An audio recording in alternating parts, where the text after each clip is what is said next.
Alors bonjour, dans cette capsule, nous allons voir comment transformer un nombre qui est en notation décimale, c'est-à-dire un nombre comme on le connaît, 2000, 3000, 4000, en notation scientifique.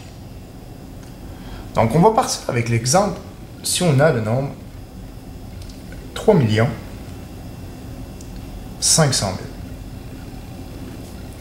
Comment on fait pour transformer notre nombre qui est 3 500 000 en notation scientifique?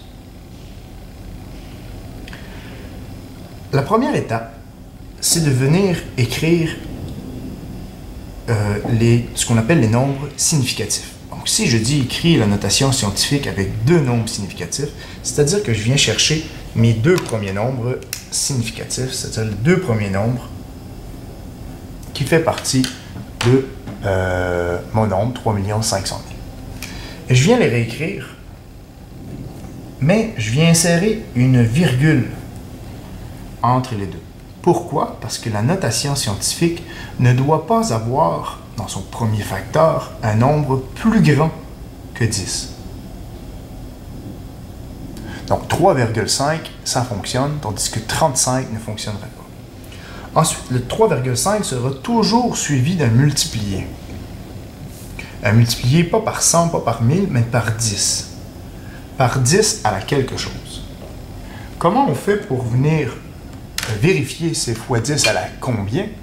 Mais tout simplement, je viens compter combien il y a de chiffres qui vient suivre mon premier nombre dans le chiffre.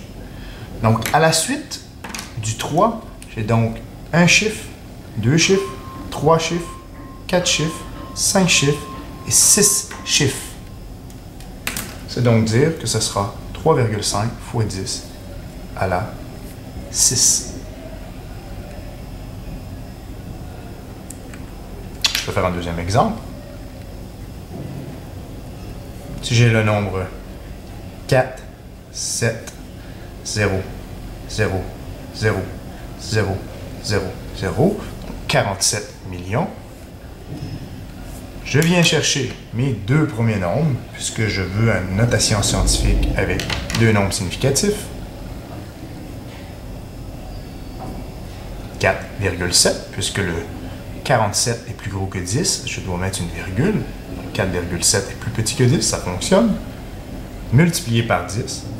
À la combien de nombres qui vient suivre mon premier? 1, 2, 3, 4, 5, 6, 7. J'ai 7 nombres qui suivent le 4.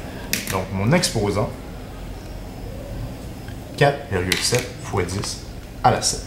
Donc si je le fais sur ma calculatrice, 4,7 multiplié par 10, exposant 7, j'arrive bel et bien à 47 millions, qui était mon chiffre de départ.